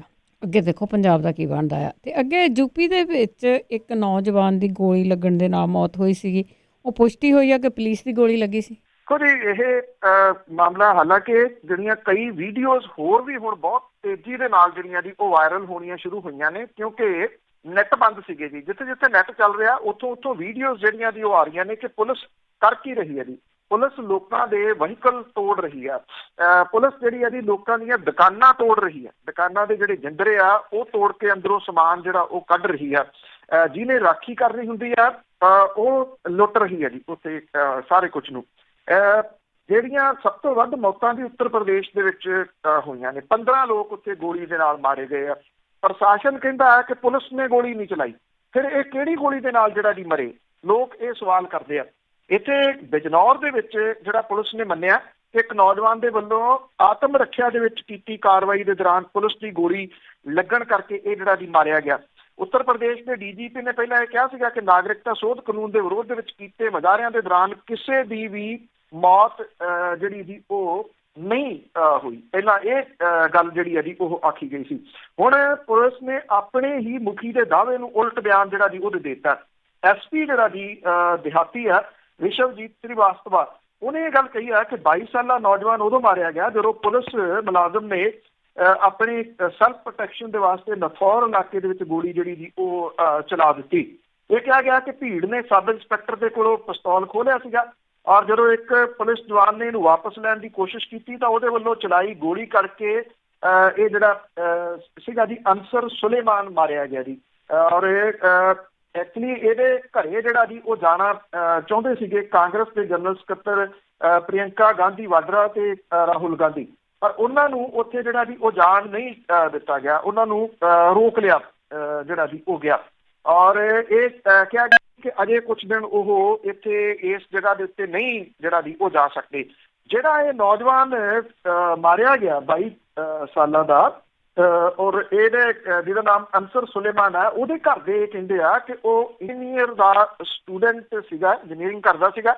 ਉਹ ਬਿਮਾਰ ਹੋਣ ਦੀ ਵਜ੍ਹਾ ਕਰਕੇ, ਬੁਖਾਰ ਹੋਣ ਕਰਕੇ ਜਿਹੜਾ ਜੀ ਇੱਥੇ ਘਰੇ ਆਇਆ ਹੋਇਆ ਸੀਗਾ, ਦਿੱਲੀ ਉਹ ਪੜ੍ਹਦਾ ਸੀਗਾ ਔਰ ਉਹਦੇ ਘਰ ਦੇ ਕਹਿੰਦੇ ਕਿ ਉਹਨੂੰ ਘਰੋਂ ਚੁੱਕ ਕੇ ਲੈ ਗਈ ਪੁਲਿਸ ਔਰ ਉਹਨੂੰ ਦੂਜੀ ਜਗ੍ਹਾ ਦੇ ਉੱਤੇ ਲਿਜਾ ਕੇ ਜਿਹੜਾ ਜੀ ਉਹ ਮਾਰਿਆ ਗਿਆ। ਇਹ ਉਹਦੇ ਘਰ ਦੇ ਇਲਜ਼ਾਮ ਲਾਉਂਦੇ ਆ ਔਰ ਉੱਤੋਂ ਜਿਹੜੀ ਸਭ ਤੋਂ ਗੰਭੀਰ ਗੱਲ ਇਹ ਆ ਜਦੋਂ ਉਹਨਾਂ ਨੂੰ ਇਹ ਕਿਹਾ ਗਿਆ ਕਿ ਤੁਸੀਂ ਪੁਲਿਸ ਦੀ ਸ਼ਿਕਾਇਤ ਕਿਉਂ ਨਹੀਂ ਕਰਦੇ, ਉਹ ਕਹਿੰਦੇ ਵੀ ਡਰ ਲੱਗਦਾ ਥਾਣੇ ਜਾਣ ਤੋਂ। ਇਸ ਤਰੀਕੇ ਦੇ ਨਾਲ ਲੋਕ ਜਿਹੜੇ ਜੀ ਉਹ ਉੱਤਰ ਪ੍ਰਦੇਸ਼ ਦੇ ਵਿੱਚ ਡਰਾਏ ਗਏ ਆ ਔਰ ਲੋਕਾਂ ਨੂੰ ਉੱਥੇ ਜਿਸ ਤਰੀਕੇ ਨਾਲ ਮਾਰਿਆ ਗਿਆ, ਜੋ ਮੁੱਖ ਮੰਤਰੀ ਉਸ ਦਿਨ ਬਿਆਨ ਦੇ ਰਹੇ ਸਨ ਕਿ ਜਿਨ੍ਹਾਂ ਨੇ ਗੜਬੜ ਕੀਤੀ ਆ ਉਹਨਾਂ ਦੀਆਂ ਜਾਇਦਾਦਾਂ ਜਿਹੜੀਆਂ ਨੇ ਉਹ ਕੁਰਕ ਕਰਕੇ ਅਸੀਂ ਬਦਲਾ ਲਵਾਂਗੇ, ਬਦਲਾ ਲਫ਼ਜ਼ ਜਿਹੜਾ ਜੀ ਉਹ ਵਰਤ ਰਹੇ ਸਨ, ਉਹੀ ਬਦਲਾ ਆ ਜੀ ਕਿ ਇਹ ਪਤਾ ਕਰ ਲਿਆ ਕਿ ਕਿੰਨਾ ਦੇ ਨਿਆਣੇ ਜਿਹੜੇ ਜੀ ਉਹ ਪੜ੍ਹਦੇ ਆ ਉਹ ਵੀ ਦਿੱਲੀ ਦੇ ਵਿੱਚ ਜਾਮੀਆ ਮਿਲਿਆ ਇਸਲਾਮੀਆ ਦੇ ਵਿੱਚ। ਇਹ ਉਹਦੇ ਨਾਲ ਕਹਾਣੀ ਜਿਹੜੀ ਜੀ ਉਹ ਜੁੜਦੀ ਹੈ ਕਿਤੇ ਨਾ ਕਿਤੇ ਜਾ ਕੇ। ਬਿਲਕੁਲ ਜੀ, ਇਹਨਾਂ ਨੇ ਪੂਰਾ ਇਹਨਾਂ ਨੂੰ ਪਤਾ ਆ ਕੀ ਕਰਨਾ ਆ। ਇਹ 1984 ਵਾਂਗ ਪੂਰਾ ਇਹਨਾਂ ਨੇ ਰੱਖਿਆ ਹੋਇਆ ਵੀ ਕਿਹਨੂੰ ਚੱਕਣਾ ਆ। ਅਤੇ ਅੱਗੇ ਸਹਿਕਾਰੀ ਬੈਂਕਾਂ ਦੀ ਗੱਲ ਕਰੀਏ, ਵੈਸੇ ਇੱਕ ਦਿਨ ਹੋਣਾ ਹੀ ਸੀਗਾ। ਜਿਹੜੇ ਕਿਸਾਨ ਕਰਜ਼ਾ ਨਹੀਂ ਮੋੜ ਰਹੇ ਤੇ ਹੁਣ ਪੁਲਿਸ ਉਹਨਾਂ ਦਾ ਭੰਡੀ ਪ੍ਰਚਾਰ ਕਰੂਗੀ। ਦੇਖੋ, ਕਿਸਾਨਾਂ ਨੇ ਕਰਜ਼ਾ ਜਿਹੜਾ ਸੀਗਾ ਜੀ ਉਹ ਸਰਕਾਰਾਂ ਦੇ ਝੂਠੇ ਲਾਰਿਆਂ ਦੇ ਵਿੱਚ ਆ ਕੇ ਚੁੱਕਿਆ ਜੀ। ਇਹ ਮੰਨਣ ਵਾਲੀ ਗੱਲ ਹੈ। ਜਦੋਂ ਜਿਹੜਾ ਸਰਕਾਰ ਬਣਾਉਣ ਜਾ ਰਿਹਾ ਜਿਹੜਾ ਵਿਅਕਤੀ ਆ ਉਹ ਇਹ ਆਖੇ ਕਿ ਜਿਹੜਾ ਤੁਸੀਂ ਸਹਿਕਾਰੀ ਬੈਂਕਾਂ ਤੋਂ ਕਰਜ਼ਾ ਲਿਆ, ਜਿਹੜਾ ਤੁਸੀਂ ਪ੍ਰਾਈਵੇਟ ਬੈਂਕਾਂ ਤੋਂ ਕਰਜ਼ਾ ਲਿਆ, ਜਿਹੜਾ ਤੁਸੀਂ ਆੜ੍ਹਤੀਆਂ ਤੋਂ ਕਰਜ਼ਾ ਲਿਆ, ਜਿਹੜਾ ਤੁਸੀਂ ਆਂਢ ਗੁਆਂਢ ਤੋਂ ਵੀ ਫੜਿਆ, ਉਹ ਅਸੀਂ ਦੇ ਦਾਂਗੇ, ਬਸ ਇੱਕ ਵਾਰੀ ਸਰਕਾਰ ਬਣਾ ਦਿਓ। ਲੋਕ ਉਹਨਾਂ ਜਿਹੜਾ ਜੀ ਉਹ ਭੁਲੇਖਿਆਂ ਦੇ ਵਿੱਚ ਆ ਗਏ, ਉਹਨਾਂ ਦੀਆਂ ਗੱਲਾਂ ਦੇ ਵਿੱਚ ਆ ਗਏ। ਉਹਨਾਂ ਨੇ ਹੋਰ ਕਰਜ਼ਾ ਜਿਹੜਾ ਸੀਗਾ ਜੀ ਉਹ ਚੁੱਕ ਲਿਆ, ਜਾਂ ਉਹਨਾਂ ਨੇ ਬਾਅਦ ਦੇ ਵਿੱਚ ਕਿਸ਼ਤਾਂ ਜਿਹੜੀਆਂ ਜੀ ਉਹ ਮੋੜਨੋਂ ਹਟ ਗਏ। ਪਰ ਕਈ ਵਾਰੀ ਇਹ ਗੱਲ ਕੀਤੀ ਹੈ ਕਿ ਇਹ ਬੜੀ ਗੰਭੀਰ ਸਥਿਤੀ ਪੰਜਾਬ ਦੇ ਵਿੱਚ ਪੈਦਾ ਹੋ ਜਾਣੀ ਹੈ ਕਿਸਾਨਾਂ ਦੇ ਵਾਸਤੇ, ਕਿਉਂਕਿ ਜਿਹੜੀ ਕਰਜ਼ੇ ਦੀ ਅਦਾਇਗੀ ਹੈ ਜੀ ਉਹ ਬਹੁਤ ਥੋੜ੍ਹੀ ਜਿਹੀ ਹੋ ਰਹੀ ਹੈ। ਜਦ ਸਹਿਕਾਰੀ ਬੈਂਕਾਂ ਬੰਦ ਹੋ ਜਾਣਗੀਆਂ, ਉਹ ਜਿਹੜਾ ਜੀ ਉਹਨਾਂ ਦਾ ਖਤਮ ਹੀ ਹੋ ਜਾਣਗੀਆਂ। ਜੇ ਸਹਿਕਾਰੀ ਬੈਂਕਾਂ ਖਤਮ ਹੁੰਦੀਆਂ ਨੇ ਤੇ ਕਿਸਾਨ ਖਤਮ ਹੋਊਗਾ, ਕਿਉਂਕਿ ਜਿਹੜਾ ਸ਼ਾਹ ਬਿਨਾਂ ਗਤਨੀ ਵਾਲੀ ਜਿਹੜੀ ਗੱਲ ਹੈ ਜੀ, ਤੇ ਸ਼ਾਹ ਜਿਹੜੀਆਂ ਨੇ ਉਹ ਸਹਿਕਾਰੀ ਬੈਂਕਾਂ ਨੇ। ਜਦੋਂ ਕਿਸ਼ਤਾਂ ਨਹੀਂ ਦਿਓਗੇ ਤੇ ਉਹ ਆਪਣਾ ਜਿਹੜਾ ਜੀ ਕੋਈ ਨਾ ਕੋਈ ਅਗਲਾ ਸਟੈਪ ਲੈਣਗੇ। ਹੁਣ ਜਿਹੜੀਆਂ ਸਹਿਕਾਰੀ ਖੇਤੀ ਵਿਕਾਸ ਬੈਂਕ ਨੇ ਉਹਦੇ ਵੱਡੇ ਡਿਫਾਲਟਰਾਂ ਨੂੰ ਇਹ ਕਿਹਾ ਹੈ ਕਿ ਉਹ ਲੋਕਾਂ ਦੇ ਵਿੱਚ ਭੰਡਣਗੇ ਤਾਂ ਕਿ ਫਸੀ ਹੋਈ ਰਕਮ ਜਿਹੜੀ ਆ ਉਹ ਵਸੂਲੀ ਲਈ ਦਬਾਅ ਪਾਇਆ ਜਾ ਸਕੇ ਜੀ। ਇਸ ਨਵੀਂ ਮੁਹਿੰਮ ਦੇ ਤਹਿਤ ਸਹਿਕਾਰੀ ਬੈਂਕਾਂ ਦੇ ਵਿੱਚ ਵੱਡੇ ਡਿਫਾਲਟਰਾਂ ਦੀਆਂ ਤਸਵੀਰਾਂ ਲੱਗਣਗੀਆਂ। ਡਿਫਾਲਟਰਾਂ ਦੇ ਨਾਮ, ਪਤਾ, ਟਿਕਾਣਾ, ਤਸਵੀਰਾਂ ਜਨਤਕ ਹੋਣਗੀਆਂ। ਔਰ ਅੱਜ ਕੀ ਸਹਿਕਾਰੀ ਖੇਤੀ ਵਿਕਾਸ ਬੈਂਕਾਂ ਦੀ ਵਸੂਲੀ ਜਿਹੜੇ ਮਿੱਥੇ ਟੀਚੇ ਤੋਂ ਬਹੁਤ ਪਿੱਛੇ ਚੱਲ ਰਹੀ ਹੈ। ਪੰਜਾਬ ਦੇ ਕਰੀਬ 50 ਖੇਤੀ ਵਿਕਾਸ ਬੈਂਕਾਂ ਦੇ ਵਿੱਚ ਨਵੇਂ ਕਰਜ਼ੇ ਵੀ ਵੰਡੇ ਜਾਣੇ ਆ। ਪੰਜਾਬ ਦੇ ਵਿੱਚ 99 ਖੇਤੀ ਵਿਕਾਸ ਬੈਂਕ ਨੇ ਜਿਨ੍ਹਾਂ ਦੇ 70,000 ਡਿਫਾਲਟਰ ਨੇ, ਔਰ ਇਹਨਾਂ ਡਿਫਾਲਟਰਾਂ ਦੇ ਵੱਲ ਕਰੀਬ 1700 ਕਰੋੜ ਰੁਪਏ ਦਾ ਜਿਹੜਾ ਜੀ ਉਹ ਰਾਸ਼ੀ ਫਸੀ ਹੋਈ ਆ। ਖੇਤੀ ਵਿਕਾਸ ਬੈਂਕਾਂ ਐਤਕੀ ਦੇ ਕਰੀਬ 2113 ਕਰੋੜ ਰੁਪਏ ਵਸੂਲ ਕਰਨ ਤੋਂ ਰਹਿੰਦੇ ਆ। ਵਸੂਲੀ ਦਾ ਟੀਚਾ 688 ਕਰੋੜ ਮਿੱਥਿਆ ਗਿਆ ਸੀਗਾ। ਨਰਮਾ ਪੱਟੀ ਦੇ ਡਿਫਾਲਟਰਾਂ ਦੇ ਵੱਲ ਵੱਡਾ ਪੈਸਾ ਜਿਹੜਾ ਜੀ ਉਹ ਫਸਿਆ ਹੋਇਆ। ਖੇਤੀ ਵਿਕਾਸ ਬੈਂਕਾਂ ਨੇ ਹਰ ਬੈਂਕ ਦੀ ਜਿਹੜੀ ਬ੍ਰਾਂਚ ਹੈ ਜੀ ਉਹਦੇ 15 ਡਿਫਾਲਟਰਾਂ ਦੀ ਸ਼ਨਾਖਤ ਕੀਤੀ ਆ, ਜਿਨ੍ਹਾਂ ਦੀਆਂ ਤਸਵੀਰਾਂ ਜਿਹੜੀਆਂ ਦੀ ਉਹ ਇਹ ਸਹਿਕਾਰੀ ਬੈਂਕ ਜਿਹੜੇ ਦੀ ਉਹ ਜਨਤਕ ਕਰਨਗੇ, ਬੋਰਡਾਂ ਦੇ ਉੱਤੇ ਲਾਈਆਂ ਜਾਣਗੀਆਂ। ਪੰਜਾਬ ਦੇ ਇਹਨਾਂ ਬੈਂਕਾਂ ਦੇ 1335 ਵੱਡੇ ਡਿਫਾਲਟਰ ਨੇ ਜਿਨ੍ਹਾਂ ਦੇ ਖਿਲਾਫ ਹੁਣ ਸਖਤੀ ਜਿਹੜੀ ਦੀ ਉਹ ਕੀਤੀ ਜਾ ਰਹੀ ਆ। ਵੱਡੇ ਡਿਫਾਲਟਰਾਂ ਦੇ ਵੱਲ ਕਰੀਬ ਕੋਈ 250 ਕਰੋੜ ਰੁਪਈਆ ਜਿਹੜਾ ਜੀ ਉਹ ਵਰ੍ਹਿਆਂ ਤੋਂ ਫਸਿਆ ਜਿਹੜਾ ਜੀ ਉਹ ਹੋਇਆ। ਔਰ ਖੇਤੀ ਵਿਕਾਸ ਬੈਂਕਾਂ ਦੀ ਪਿਛਲੇ ਸੀਜ਼ਨ ਦੇ ਵਿੱਚ 255 ਕਰੋੜ ਰੁਪਏ ਦੀ ਵਸੂਲੀ ਜਿਹੜੀ ਜੀ ਉਹ ਹੋਈ ਸੀਗੀ। ਜਿਹੜੀਆਂ ਕਿਸਾਨ ਯੂਨੀਅਨਾਂ ਨੇ ਜੀ ਉਹ ਇਹ ਕਹਿੰਦੀਆਂ ਨੇ ਕਿ ਅਸੀਂ ਇਹਨਾਂ ਦੀਆਂ ਜਿਹੜੀਆਂ ਤਸਵੀਰਾਂ ਨੇ ਉਹ ਬੈਂਕਾਂ ਦੇ ਵਿੱਚ ਨਹੀਂ ਲੱਗਣ ਜਿਹੜਾ ਜੀ ਉਹ ਦੇਵਾਂਗੇ। ਕਿਸਾਨ ਯੂਨੀਅਨਾਂ ਦਾ ਬਹੁਤ ਵੱਡਾ ਹੱਥ ਹੈ ਜੀ ਕਿਸਾਨਾਂ ਨੂੰ ਗਲਤ ਤਰੀਕੇ ਦੇ ਨਾਲ ਜਿਹੜਾ ਜੀ ਉਹ ਫਸਾਉਣ ਦਾ, ਕਿਉਂਕਿ ਇਹ ਨੇਤਾ ਸਿਆਸੀ ਪਾਰਟੀਆਂ ਦੇ ਨਾਲ ਸਮਝੌਤੇ ਕਰਦੇ ਆ ਅੰਦਰ ਬਹਿ ਕੇ। ਕਿਸਾਨਾਂ ਦਾ ਪਤਾ ਨਹੀਂ, ਕਿਸਾਨਾਂ ਨੂੰ ਪਤਾ ਨਹੀਂ ਲੱਗਦਾ ਜੀ। ਉਹਨਾਂ ਨੂੰ ਗੁੰਮਰਾਹ ਅਸਲ ਦੇ ਵਿੱਚ ਜਿਹੜੀਆਂ ਜੀ ਇਹ ਕਿਸਾਨ ਯੂਨੀਅਨਾਂ ਹੀ ਕਰਦੀਆਂ ਨੇ। ਔਰ ਇਹ ਕਿਸਾਨ ਯੂਨੀਅਨ ਦੇ ਜਿਹੜੇ ਆਗੂ ਨੇ ਜੀ ਉਹ ਮੁੜ ਕੇ ਆਰਾਮ ਦੇ ਨਾਲ ਜਦੋਂ ਸਰਕਾਰਾਂ ਬਣ ਜਾਂਦੀਆਂ ਤੇ ਉਹਨਾਂ ਸਰਕਾਰਾਂ ਦੇ ਵਿੱਚੋਂ ਜਿਹੜਾ ਜੀ ਉਹ ਗੱਫਾ ਲੈ ਕੇ ਜਾਂ ਅਹੁਦੇ ਲੈ ਕੇ ਆਨੰਦ ਜਿਹੜਾ ਉਹ ਮਾਣਦੇ ਆ ਤੇ ਟੰਗੇ ਜਾਂਦੇ ਨੇ ਵਿਚਾਰੇ ਮਾਤੜ ਕਿਸਾਨ। ਜਿਸ ਤਰ੍ਹਾਂ ਇਹ ਫੋਟੋ ਟੰਗਣਗੇ ਜਾਂ ਹੋਰ ਕੁਝ ਕਰਨਗੇ, ਕੀ ਉਹਦੇ ਨਾਲ ਕੁਝ ਕਰਜ਼ਾ ਵਾਪਸ ਆ ਜਾਂਦਾ ਹੈ? ਦੇਖੋ, ਇਹ ਖਾਨਾ ਪੂਰਤੀ ਹੈ ਜੀ। ਕਾਗਜ਼ਾਂ ਦੇ ਢਿੱਡ ਜਿਹੜੇ ਨੇ ਜੀ ਇਹ ਭਰਨਗੇ, ਇਹੀ ਜਿਹੜਾ ਵੀ ਉਹ ਕਿਹਾ ਜਾ ਸਕਦਾ। ਹੁਣ ਕਿਸਾਨ ਵੀ ਕਿੱਥੋਂ ਜਿਹੜਾ ਵੀ ਉਹ ਦੇਵੇ। ਜਿਹੜਾ ਲੱਖ ਕਰਜ਼ਾ ਚੁੱਕ ਸਕਦਾ ਸੀਗਾ ਜੀ ਉਹਨਾਂ ਨੇ 2 ਲੱਖ ਚੁੱਕ ਲਿਆ, 2 ਲੱਖ ਵਾਲੇ ਨੇ 4 ਲੱਖ ਚੁੱਕ ਲਿਆ ਵੀ ਸਰਕਾਰ ਨਹੀਂ ਦੇਣੇ ਆ ਜੀ। ਇਹ ਗਲਤੀ ਤਾਂ ਕਿਸਾਨਾਂ ਨੇ ਵੀ ਜਿਹੜੀ ਹੈ ਜੀ ਉਹ ਕੀਤੀ ਹੈ। ਬੈਂਕਾਂ ਆਪਣੀ ਜਗ੍ਹਾ ਦੇ ਉੱਤੇ ਜਿਹੜਾ ਵੀ ਉਹ ਠੀਕ ਨੇ, ਉਹਨਾਂ ਦੇ ਉੱਤੇ ਡੰਡਾ ਜਿਹੜਾ ਹੈ ਜੀ ਕਿ ਲਿਆਓ ਪੈਸੇ ਜਿਹੜੇ ਜੀ ਉਹ ਵਸੂਲ ਕਰੋ। ਹੁਣ ਕੁਛ ਨਾ ਕੁਛ ਤਾਂ ਉਹਨਾਂ ਨੇ ਵੀ ਜਿਹੜਾ ਜੀ ਉਹ ਕਰਨਾ। ਇਹ ਵੀ ਹੈ ਕਿ ਇਹਦੇ ਵਿੱਚ ਡਿਫਾਲਟਰ ਜਿਹੜੇ ਜੀ ਉਹ ਆਮ ਕਿਸਾਨ ਕਿੰਨੇ ਨੇ ਤੇ ਵੱਡੇ ਕਿੰਨੇ ਨੇ, ਇਹ ਬਹੁਤ ਵੱਡਾ ਜਿਹੜਾ ਜੀ ਉਹ ਸਵਾਲ ਹੈ। ਇਹ ਤਾਂ ਵੱਡਿਆਂ ਤੋਂ ਹੱਥ ਪਾਉਣਾ ਸ਼ੁਰੂ ਕਰਦੇ ਆ, ਜਿਹਦੇ ਵਿੱਚ ਧਨਾਢ ਕਿਸਾਨ ਜਿਹੜੇ ਉਹ ਸ਼ਾਮਲ ਨੇ। ਫਿਰ ਤਾਂ ਇਹ ਠੀਕ ਹੋਊਗਾ, ਪਰ ਉੱਥੇ ਧਨਾਢਾਂ ਨੂੰ ਹੱਥ ਕੋਈ ਨਹੀਂ ਨਾ ਜੀ ਪਾਉਂਦਾ, ਹੱਥ ਫਿਰ ਇਹ ਮਾਤੜਾ ਨਹੀਂ ਪਾਉਂਦੇ ਛੋਟਿਆਂ ਨੂੰ। ਬਿਲਕੁਲ ਬਿਲਕੁਲ, ਉਹਨਾਂ ਦੇ ਤਾਂ ਲਾਗੇ ਵੀ ਨਹੀਂ ਜਾਂਦੇ, ਕੋਠੀਆਂ ਦੇ ਲਾਗੇ ਨਹੀਂ ਜਾਂਦੇ। ਤੇ ਅੱਗੇ ਗੱਲ ਕਰਦੇ ਹਾਂ ਜੀ, ਰਾਜਪਾਲ ਨੇ ਜੋ ਸਲਾਹਕਾਰ ਇਹਨਾਂ ਨੇ ਲਾਏ ਸੀਗੇ ਉਹ ਨਿਯੁਕਤੀਆਂ ਵਾਲਾ ਬਿੱਲ ਵਾਪਸ ਕੀਤਾ। ਦੇਖੋ ਜੀ, ਇਹ ਮਾਮਲਾ ਇਹ ਨਹੀਂ ਪਤਾ ਕਿ ਕਦੋਂ ਮੁੱਖ ਮੰਤਰੀ ਨੂੰ ਇਹ ਵਿਚਾਰੇ ਸਲਾਹ ਦੇ ਸਕਣਗੇ ਤੇ ਕਦੋਂ ਮੁੱਖ ਮੰਤਰੀ ਜਿਹੜੇ ਜੀ ਉਹ ਟਾਪ ਗੇਅਰ ਦੇ ਵਿੱਚ ਪੈਣਗੇ, ਪੰਜਾਬ ਦੇ ਵਾਸਤੇ ਸੋਚਣਗੇ, ਕਿਉਂਕਿ ਸਲਾਹ ਤੇ ਹੀ ਅਟਕੇ ਹੋਏ ਨੇ। ਸੋ 6 ਵਿਧਾਇਕਾਂ ਦੀਆਂ ਸਲਾਹਕਾਰ ਦੇ ਵਜੋਂ ਨਿਯੁਕਤੀਆਂ ਸੰਬੰਧੀ ਸੋਧ ਬਿੱਲ ਜਿਹੜਾ ਜੀ ਉਹ ਰਾਜਪਾਲ ਨੇ ਸਰਕਾਰ ਨੂੰ ਵਾਪਸ ਭੇਜਤਾ। ਇਸ ਤੋਂ ਪਹਿਲਾਂ ਪੰਜਾਬ ਸਰਕਾਰ ਨੇ ਆਰਡੀਨੈਂਸ ਦੇ ਰਾਹੀਂ ਇਹਨਾਂ ਸਲਾਹਕਾਰਾਂ ਦੀਆਂ ਨਿਯੁਕਤੀਆਂ ਦੇ ਉੱਤੇ ਰਾਜਪਾਲ ਦੀ ਮੋਹਰ ਲਵਾਉਣ ਦਾ ਯਤਨ ਕੀਤਾ ਸੀ, ਪਰ ਉਸ ਵੇਲੇ ਵੀ ਸਫਲਤਾ ਨਹੀਂ ਮਿਲੀ ਸੀਗੀ, ਕਿਉਂਕਿ ਰਾਜਪਾਲ ਨੇ ਆਰਡੀਨੈਂਸ ਵਾਪਸ ਭੇਜ ਦਿੱਤਾ ਸੀਗਾ। ਰਾਜਪਾਲ ਨੇ ਸੂਬਾ ਸਰਕਾਰ ਨੂੰ ਵਾਪਸ ਭੇਜੇ ਸੋਧ ਬਿੱਲ ਸੰਬੰਧੀ 13 ਮਾਮਲਿਆਂ ਬਾਰੇ ਜਾਣਕਾਰੀ ਜਿਹੜੀ ਹੈ ਜੀ ਉਹ ਮੰਗੀ ਹੈ। ਪੰਜਾਬ ਸਰਕਾਰ ਨੇ ਪੰਜਾਬ ਰਾਜ ਲੈਜਿਸਲੇਚਰ ਪ੍ਰੀਵੈਂਸ਼ਨ ਆਫ ਡਿਸਕੁਆਲੀਫਿਕੇਸ਼ਨ ਸੋਧ ਬਿੱਲ 2019 ਰਾਜਪਾਲ ਨੂੰ ਪ੍ਰਵਾਨਗੀ ਲਈ ਭੇਜਿਆ ਸੀਗਾ, ਔਰ ਇਹ ਬਿੱਲ ਪੰਜਾਬ ਵਿਧਾਨ ਸਭਾ ਦੇ 6 ਤੇ 7 ਨਵੰਬਰ ਨੂੰ ਗੁਰੂ ਨਾਨਕ ਸਾਹਿਬ ਦੇ 550 ਸਾਲਾ ਪ੍ਰਕਾਸ਼ ਪੁਰਬ ਸੰਬੰਧੀ ਸੱਦੇ ਵਿਸ਼ੇਸ਼ ਸੈਸ਼ਨ ਦੇ ਵਿੱਚ ਜਿਹੜਾ ਜੀ ਉਹ ਪਾਸ ਕੀਤਾ ਗਿਆ ਸੀਗਾ। ਰਾਜਪਾਲ ਨੇ ਬਿੱਲ ਵਾਪਸ ਕਰਦਿਆਂ ਰਾਜ ਸਰਕਾਰ ਨੂੰ ਸਲਾਹਕਾਰਾਂ ਦੀਆਂ ਸਿਆਸੀ ਨਿਯੁਕਤੀਆਂ ਸੰਬੰਧੀ ਸਵਾਲ ਜਿਹੜੇ ਆ ਜੀ ਇਹਦੇ ਵਿੱਚ ਪੁੱਛੇ ਆ। ਇਹਨਾਂ ਦੀਆਂ ਜ਼ਿੰਮੇਵਾਰੀਆਂ, ਡਿਊਟੀਆਂ, ਸੂਬੇ ਦੇ ਉੱਤੇ ਪੈਣ ਵਾਲਾ ਵਿੱਤੀ ਬੋਝ, ਨਿਯੁਕਤੀਆਂ ਦੇ ਕਾਨੂੰਨੀ ਪੱਖ ਤੋਂ ਜਾਇਜ਼ਤਾ ਤੇ ਜਵਾਬਦੇਹੀ ਬਾਰੇ ਜਿਹੜਾ ਜੀ ਉਹ ਪੁੱਛਿਆ। ਇਸੇ ਸਾਲ 9 ਸਤੰਬਰ ਨੂੰ 5 ਵਿਧਾਇਕਾਂ, ਜਿਹਦੇ ਵਿੱਚ ਫਰੀਦਕੋਟ ਤੋਂ ਕੁਸ਼ਲਦੀਪ ਢਿੱਲੋਂ, ਗਿੱਦੜਬਾਹੇ ਤੋਂ ਅਮਰਿੰਦਰ ਸਿੰਘ ਰਾਜਾ ਵੜਿੰਗ, ਉੜਮੜ ਤੋਂ ਸੰਗਤ ਸਿੰਘ ਗਿਲਜੀਆਂ, ਅੰਮ੍ਰਿਤਸਰ ਤੋਂ ਇੰਦਰਵੀਰ ਸਿੰਘ ਬਲਾਰੀਆ ਸ਼ਾਮਲ ਸੀਗੇ। ਇਹਨਾਂ ਨੂੰ ਰਾਜਸੀ ਸਲਾਹਕਾਰ ਔਰ ਫਤਿਹਗੜ੍ਹ ਸਾਹਿਬ ਤੋਂ ਵਿਧਾਇਕ ਕੁਲਜੀਤ ਸਿੰਘ ਨਾਗਰਾ ਨੂੰ ਯੋਜਨਾ ਸਲਾਹਕਾਰ ਨਿਯੁਕਤ ਜਿਹੜਾ ਜੀ ਉਹ ਕੀਤਾ ਸੀਗਾ। 5 ਨੂੰ ਕੈਬਨਿਟ ਰੈਂਕ ਦਿੱਤਾ ਸੀਗਾ ਤੇ 6ਵੇਂ ਅਟਾਰੀ ਹਲਕੇ ਤੋਂ ਤਰਸੇਮ ਸਿੰਘ ਨੂੰ ਰਾਜ ਮੰਤਰੀ ਦਾ ਰੈਂਕ ਦੇ ਕੇ ਯੋਜਨਾ ਸਲਾਹਕਾਰ ਜਿਹੜਾ ਜੀ ਉਹ ਨਿਯੁਕਤ ਕੀਤਾ ਜਿਹੜਾ ਜੀ ਉਹ ਸੀਗਾ। ਰਾਜਪਾਲ ਨੇ ਆਰਡੀਨੈਂਸ ਨੂੰ ਪ੍ਰਵਾਨਗੀ ਨਹੀਂ ਸੀ ਦਿੱਤੀ, ਜਿਹਦੇ ਕਰਕੇ ਕੈਪਟਨ ਸਰਕਾਰ ਨੇ ਪੰਜਾਬ ਵਿਧਾਨ ਸਭਾ ਦੇ ਵਿਸ਼ੇਸ਼ ਸੈਸ਼ਨ ਤੋਂ ਇਹ ਬਿੱਲ ਜਿਹੜਾ ਜੀ ਉਹ ਪਾਸ ਕਰਵਾ ਲਿਆ ਸੀਗਾ ਜੀ। ਅਸਲ ਦੇ ਵਿੱਚ ਨਾ ਜੀ ਇਹਦੇ ਪਿਛਲੀ ਇੱਕ ਕਹਾਣੀ ਆ, ਉਹ ਇਹ ਆ ਕਿ ਰਾਜਪਾਲ ਦੇ ਨਾਲ ਬਹਿਣਾ ਉੱਠਣਾ ਹੈ ਜੀ ਇੱਕ ਵੱਡੇ ਆਗੂ ਦਾ। ਉਹਦੇ ਕੋਲੇ ਵੱਡਾ ਹੈਗਾ, ਵੈਸੇ ਉਹ ਵਿਧਾਨ ਸਭਾ ਚਲਾਉਂਦਾ, ਪਰ ਜਿਹੜਾ ਇਹ ਕਿਹਾ ਜਾ ਰਿਹਾ ਕਿ ਰਾਜਪਾਲ ਹੋਰੀ ਆਪਣੀ ਦੋਸਤੀ ਉੱਥੇ ਪਕਾਉਣੀ ਚਾਹੁੰਦੇ ਆ ਵੀ ਉਹਨੂੰ ਮੰਤਰੀ ਜਿਹੜਾ ਜੀ ਉਹ ਲਓ ਔਰ ਉਹਨੂੰ ਪਾਵਰ ਮਹਿਕਮਾ ਦਿਓ, ਜਿਹਦੇ ਕਰਕੇ ਕਿਹਾ ਜਾ ਰਿਹਾ ਕਿ ਫਾਈਲ ਜਿਹੜੀ ਆ ਉਹ ਬਾਰ-ਬਾਰ ਮੋੜੀ ਚੜੀ ਜਾ ਰਹੀ ਹੈ। ਇਹਦਾ ਅਸਲ ਕਹਾਣੀ ਜਿਹੜੀ ਹੈ ਨਾ ਜੀ ਉਹ ਇਹ ਆ, ਪਰ ਇੰਨਾ ਜ਼ਰੂਰ ਹੈ ਕਿ ਇਹ ਜਿਨ੍ਹਾਂ ਨੇ ਅਹੁਦੇ ਮੰਨਣੇ ਸੀਗੇ ਜੀ ਉਹ ਹਾਲ ਦੀ ਘੜੀ ਵੇਖਦੇ ਫਿਰਦੇ ਆ ਕਿ ਕਦੋਂ ਉਹਨਾਂ ਨੂੰ ਜਿਹੜੀਆਂ ਜੀ ਅੱਗੇ ਪਿੱਛੇ ਗੱਡੀਆਂ ਮਿਲਣਗੀਆਂ, ਭੱਤੇ ਮਿਲਣਗੇ ਤੇ ਕੋਠੀਆਂ ਵੱਡੀਆਂ ਜਿਹੜੀਆਂ ਜੀ ਉਹ ਅਲਾਟ ਹੋਣਗੀਆਂ। ਇਹ ਹੋਣਾ ਸਮਝੌਤਾ ਹੀ ਹੈ ਜਦੋਂ ਵੀ ਹੋਇਆ ਅੰਦਰ ਖਾਤੇ, ਕਿਉਂਕਿ ਪੰਜਾਬ ਦੇ ਵਾਸਤੇ ਤਾਂ ਕੋਈ ਸੋਚਣ ਵਾਲਾ ਹੀ ਨਹੀਂ ਨਾ ਹੈਗਾ ਜੀ। ਇੱਥੇ ਤਾਂ ਸਭ ਉਹ ਇਸ ਤਰੀਕੇ ਦੇ ਨਾਲ ਨੇ ਕਿ ਮੈਂ ਕਿੰਨਾ ਚਰੁੰਡਿਆ ਤੇ ਤੇਰਾ ਕਿੰਨਾ ਚਰੁੰਡਣਾ ਬਾਕੀ। ਬਿਲਕੁਲ ਜੀ, ਇਹ ਗੱਲ ਤਾਂ ਸੱਚ ਹੈ ਕਿ ਪੰਜਾਬ ਦੇ ਲੋਕਾਂ ਨੂੰ ਕੋਈ ਬੜਾ ਫਿਕਰ ਹੈ ਨਹੀਂਗਾ।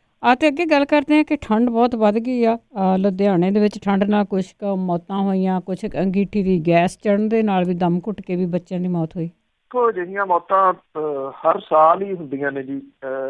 ਲੋਕਾਂ ਦੇ ਵਿੱਚ ਜਾਗਰੂਕਤਾ ਨਹੀਂ ਜੀ, ਜਾਂ ਇਹ ਆ ਕਿ ਜਿਹੜੇ ਗਰੀਬ ਨੇ ਵਿਚਾਰੇ ਉਹਨਾਂ ਕੋਲੇ ਕੱਪੜੇ ਵਗੈਰਾ ਉਨੇ ਜਿਹੜੇ ਹੈਗੇ ਨੇ ਜੀ ਉਹ ਫਿਰ ਕਰਦੇ ਕੀ ਆ ਜੀ, ਅੱਗ ਬਾਲ ਲੈਂਦੇ ਆ ਔਰ ਇਹ ਭੁੱਲ ਜਾਂਦੇ ਆ ਕਿ ਅੱਗ ਬਾਲਣ ਦੇ ਨਾਲ ਜਿਹੜੀ ਉਹਦੀ ਗੈਸ ਹੈ ਉਹ ਬਹੁਤ ਖਤਰਨਾਕ ਹੈ। ਹਰ ਵਾਰੀ ਅਜਿਹੀਆਂ ਮੌਤਾਂ ਜਿਹੜੀਆਂ ਜੀ ਉਹ ਹੁੰਦੀਆਂ ਨੇ। ਜਿਹੜਾ ਇਹ ਸਮੁੱਚਾ ਖਿੱਤਾ ਹੈ ਜੀ ਪੰਜਾਬ, ਹਰਿਆਣਾ, ਚੰਡੀਗੜ੍ਹ, ਹਿਮਾਚਲ, ਉਹ ਇਸ ਵੇਲੇ ਠੰਡ ਦੀ ਜ਼ਬਰਦਸਤ ਜਿਹੜਾ ਜੀ ਉਹ ਲਪੇਟ ਦੇ ਵਿੱਚ। ਔਰ ਰਾਤ ਦਾ ਜਿਹੜਾ ਤਾਪਮਾਨ ਹੈ ਜੀ ਉਹ 2 ਡਿਗਰੀ ਤੱਕ ਡਿੱਗ ਰਿਹਾ ਕੁਝ ਥਾਵਾਂ ਦੇ ਉੱਤੇ ਜੀ। ਔਰ ਮਨਾਲੀ ਤੋਂ ਸ਼ਿਮਲੇ ਤੋਂ ਠੰਡਾ ਹੋਇਆ ਪਿਆ ਜਿਹੜਾ ਪੰਜਾਬ। ਪਿਛਲੇ ਤਕਰੀਬਨ 5 ਦਿਨ ਤੋਂ ਸੂਰਜ ਜਿਹੜਾ ਜੀ ਉਹ ਨਹੀਂ ਚੜਿਆ। ਲਗਾਤਾਰ ਜਿਹੜੀ ਬੱਦਲਵਾਲੀ ਆ, ਜਿਹਦੇ ਕਰਕੇ ਦਿਨ ਦੇ ਤਾਪਮਾਨ ਦੇ ਵਿੱਚ ਤੇ ਰਾਤ ਦੇ ਤਾਪਮਾਨ ਦੇ ਵਿੱਚ ਬਹੁਤ ਵੱਡਾ ਫਰਕ ਜਿਹੜਾ ਜੀ ਉਹ ਨਹੀਂ ਰਿਹਾ। ਲੁਧਿਆਣੇ ਦੇ ਵਿੱਚ ਵੱਖ-ਵੱਖ ਥਾਵਾਂ ਦੇ ਉੱਤੇ 4 ਲੋਕਾਂ ਦੀ ਮੌਤ ਜਿਹੜੀ ਜੀ ਉਹ ਹੋਈ ਆ। ਇਹਦੇ ਵਿੱਚ ਇੱਕ ਤਾਂ ਗੁਰਦਾਸਪੁਰ ਦੀ ਪਛਾਣ ਜਿਹੜੀ ਹੋਈ ਹੈ, ਕੋ ਅਮਰਜੀਤ ਸਿੰਘ ਆ, ਔਰ ਲੁਧਿਆਣੇ ਦਾ ਅਵਤਾਰ ਸਿੰਘ ਹੈ, ਜਿਹੜੇ 2। ਔਰ ਇਹਦੇ ਵਿੱਚ ਜਿਹੜੀਆਂ 2 ਡੈਡ ਬੋਡੀ ਨੇ ਜੀ ਉਹਨਾਂ ਦੀ ਪਛਾਣ ਨਹੀਂ ਹੋ ਸਕੀ। ਵੈਸੇ ਇਹ ਜਿਹੜਾ ਜੀ ਇੰਦਰ ਵਿਹਾਰ ਕਲੋਨੀ ਆ ਲੁਧਿਆਣੇ ਦੇ ਵਿੱਚ, ਜਿੱਥੇ ਇਹ ਕੋਲੇ ਦੀ ਜਿਹੜੀ ਸੀ ਉਹ ਮੌਤ ਦਾ 2 ਬੱਚਿਆਂ ਦੀ ਮੌਤ ਦਾ ਕਾਰਨ ਜਿਹੜਾ ਜੀ ਉਹ ਬਣੀ ਹੈ। ਜਦੋਂ ਕਿ ਇਹਨਾਂ ਦੇ ਮਾਂ-ਪਿਓ ਜਿਹੜੇ ਆ ਜੀ ਉਹ ਗੰਭੀਰ ਹਾਲਤ ਦੇ ਵਿੱਚ ਹਸਪੀਟਲ ਦੇ ਵਿੱਚ ਦਾਖਲ ਹੈ। 12 ਸਾਲਾਂ ਦਾ ਮੁੰਡਾ ਤੇ 10 ਸਾਲਾਂ ਦਾ ਜਿਹੜਾ ਇਹ 2 ਮੁੰਡੇ ਸੀਗੇ ਜੀ। ਇਹਨਾਂ ਨੇ ਜਿਹੜਾ ਜੀ ਅੰਦਰ ਅੰਗੀਠੀ ਲੱਗੀ ਹੋਈ ਸੀ। ਬੱਚਿਆਂ ਨੇ ਇਹ ਸ਼ਿਕਾਇਤ ਜ਼ਰੂਰ ਰਾਤ ਉੱਠ ਕੇ ਜਿਹੜੀ ਉਹ ਕੀਤੀ ਦੱਸੀ ਜਾਂਦੀ ਹੈ ਕਿ ਕੋਈ ਉਹਨਾਂ ਦਾ ਗਲ ਘੁੱਟ ਰਿਹਾ। ਅਸਲ ਦੇ ਵਿੱਚ ਉਹ ਗੈਸ ਸੀਗੀ ਜਿਹੜੀ ਚੜ੍ਹ ਰਹੀ ਸੀ। ਸੋ ਗੁਆਂਢੀਆਂ ਨੂੰ ਜਿਹੜਾ ਜੀ ਉਹ ਪਤਾ ਲੱਗਾ ਸਵੇਰੇ, ਔਰ 2 ਬੱਚਿਆਂ ਦੀ ਮੌਤ ਹੋ ਗਈ, ਔਰ 2 ਉਹਨਾਂ ਦੇ ਮਾਪਿਓ ਜਿਹੜੇ ਆ ਜੀ ਉਹ ਇਸ ਵੇਲੇ ਗੰਭੀਰ ਹਾਲਤ ਦੇ ਵਿੱਚ ਦਾਖਲ ਨੇ ਹਸਪੀਟਲ ਦੇ ਵਿੱਚ। ਇਹ ਉਹ ਸ਼ਿਮਲੇ ਤੋਂ ਵੀ ਜ਼ਿਆਦਾ ਠੰਡਾ ਜਿਹੜਾ ਜੀ ਉਹ ਰਿਹਾ, ਔਰ ਜਿਹੜਾ ਮੌਸਮ ਵਿਭਾਗ ਹੈ ਉਹ ਇਹ ਕਹਿ ਰਿਹਾ ਕਿ ਅਗਲੇ 5 ਦਿਨਾਂ ਦੇ ਵਿੱਚ 5 ਦਿਨਾਂ ਤੱਕ ਇਸ ਸ਼ੀਤ ਲਹਿਰ ਤੋਂ ਜਿਹੜਾ ਜੀ ਕਿਸੇ ਕਿਸਮ ਦਾ ਵੀ ਜਿਹੜਾ ਜੀ ਉਹ ਰਾਹਤ ਮਿਲਣ ਦੀ ਕੋਈ ਉਮੀਦ ਨਹੀਂ ਗੀ। ਤਾਂ ਕੱਲ੍ਹ ਵੀ ਗੱਲ ਜਿਹੜੀ ਦੀ ਸੀਗੀ ਕਿ ਇਹ ਜਿਹੜੇ ਦੀ, ਕਿਉਂਕਿ ਇਹ ਸ਼ਹੀਦੀ ਹਫ਼ਤਾ ਵੀ ਸ਼ੁਰੂ ਹੈ ਜੀ ਇਸ ਵੇਲੇ ਚੱਲ ਰਿਹਾ, ਔਰ ਇਹਨਾਂ ਦਿਨਾਂ ਦੇ ਦੌਰਾਨ ਜਿਹੜੀ ਸਿਖਰ ਦੇ ਉੱਤੇ ਪਾਰਾ ਜਿਹੜਾ ਜੀ ਉਹ ਪਹੁੰਚਦਾ। ਸਿਖਰ ਵਾਲੀ ਜਿਹੜੀ ਠੰਡ ਹੈ ਉਹ ਇਹਨਾਂ ਦਿਨਾਂ ਦੇ ਵਿੱਚ ਹੁੰਦੀ ਹੈ। ਧੁੰਦ ਜਿਹੜੀ ਆ ਜੀ ਉਹਦੇ ਨਾਲ ਵੀ ਬਹੁਤ ਵੱਡਾ ਅਸਰ ਜਿਹੜਾ ਸੜਕਾਂ ਦੇ ਉੱਤੇ ਵੀ ਪੈ ਰਿਹਾ ਜੀ। ਹਾਦਸੇ ਬਹੁਤ ਜ਼ਿਆਦਾ ਹੋ ਰਹੇ ਨੇ, ਔਰ ਠੰਡ ਦੇ ਵਿੱਚ, ਕਿਉਂਕਿ ਇੱਥੇ ਬਹੁਤ ਸਾਰੇ ਲੋਕ ਇਸ ਤਰ੍ਹਾਂ ਦੇ ਹੈਗੇ ਨੇ ਜੀ ਜਿਹੜੇ ਗਰੀਬ ਨੇ, ਰਕਸ਼ੇ ਵਾਲੇ ਜਾਂ ਦੂਜੇ ਤੀਜੇ, ਉਹ ਦੂਜੇ ਸੂਬਿਆਂ ਤੋਂ ਆਉਂਦੇ ਨੇ, ਉਹਨਾਂ ਦੇ ਉੱਤੇ ਛੱਤ ਕੋਈ ਨਹੀਂ ਜੀ। ਅਕਸਰ ਤੁਸੀਂ ਜੇ ਦੇਖੋ ਤਾਂ ਉਹ ਰਿਕਸ਼ਾ ਕੋਲੇ ਖੜਾ ਕਰਕੇ ਸੜਕਾਂ ਦੇ ਵਿਚਾਲੇ ਬਣੇ ਫੁੱਟਪਾਥ ਦੇ ਉੱਤੇ ਜਿਹੜਾ ਜੀ ਉਹ ਸੁੱਤੇ ਹੁੰਦੇ ਆ। ਇੰਨੀ ਠੰਡ ਦੇ ਵਿੱਚ ਇੱਕ ਕੰਬਲ ਦੇ ਵਿੱਚ ਜਿਹੜਾ ਜੀ ਉਹ ਉਹਨਾਂ ਦਾ ਸੌਣਾ ਵੀ ਅਕਸਰ ਉਹਨਾਂ ਦੀ ਮੌਤ ਦਾ ਕਾਰਨ ਬਣਦਾ ਹੈ। ਜੀ ਜੀ ਬਿਲਕੁਲ, ਠੰਡ ਵੀ ਮਾੜੀ ਤੇ ਗਰਮੀ ਵੀ ਮਾੜੀ ਆ।